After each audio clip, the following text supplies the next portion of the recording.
আল্লাহ মন্দ কাজ ত্যাগ করার জন্য পুরস্কার দিলেন। সকল প্রশংসা আল্লাহর। তাহলে কি আর আসবে না মাতব্বরের ছেলে ফুজুরে মেয়ে নাটকের 11 নম্বর পর্ব? আসলেও কবে আসতে চলেছে এই সকল বিস্তারিত আপডেট জানিয়ে দেব আজকের এই ভিডিওতে। তাই আজকের এই ভিডিওটি কেউ স্কিপ না করে পুরো ভিডিওটি দেখতে থাকুন। আর আপনি যদি আমাদের এই চ্যানেলের মধ্যে নতুন হয়ে থাকেন তাহলে প্রতিনিয়ত নাটকের আপডেট সবার আগে জানতে আমাদের এই চ্যানেলটিকে সাবস্ক্রাইব করে রাখুন। তো হ্যালো ভিউয়ার্স, কেমন আছেন সবাই?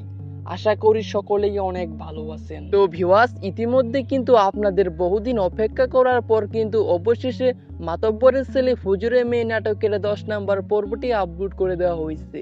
আর আপনারা যারা ইতিমধ্যে দেখে ফেলেছেন আপনাদের কাছে কিরকম লাগছে তা অবশ্যই আমাদের এই ভিডিওতে কমেন্ট করে জানাতে ভুলবেন না। বন্ধুরা, আপনারা ইতিমধ্যে যারা মাতব্বরের ছেলে ফুজুরে মেয়ে নাটকের 1 থেকে 10টি পর্ব দেখে নিয়েছেন, আপনাদের কাছে কার অভিনয় সব থেকে বেশি ভালো লেগেছে তা অবশ্যই আমাদের এই ভিডিওতে কমেন্ট করে জানাতে ভুলবেন না। তো প্রিয় দর্শক, তাহলে কি আর আসবে না মাতব্বরের ছেলে ফুজুরে মেয়ে নাটকের 11 নম্বর পর্বটি? আসলেও কবে আসতে চলেছে তা চলুন জেনে নেওয়া যাক। প্রিয় দর্শক, আপনাদের খুবই দুঃখের সাথে বলতে হইতেছে যে মাতব্বরের ছেলে ফুজুরে মেয়ে নাটকের 11 নম্বর পর্বটি কিন্তু আর আসবে না।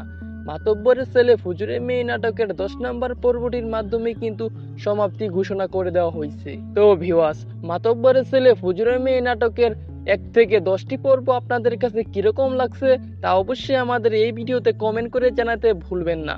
তো ভিউয়ার্স, আপনারা যদি এখনো আমাদের এই চ্যানেলটিকে সাবস্ক্রাইব করে না থাকেন তাহলে এখনই আমাদের এই চ্যানেলটিকে সাবস্ক্রাইব করে ফেলুন, কেননা ঈগল টিমের সকল নাটকের আপডেট সবার আগে আমাদের এই চ্যানেলের মধ্যে প্রচার করা হয়। তো এই ছিল আজকের আপডেট ভিডিও। তো ভিউয়ার্স, দেখা হচ্ছে নতুন কোনো নাটকের নতুন কোনো আপডেট ভিডিও নিয়ে। ততক্ষণ পর্যন্ত সকলেই ভালো থাকুন, সুস্থ থাকুন।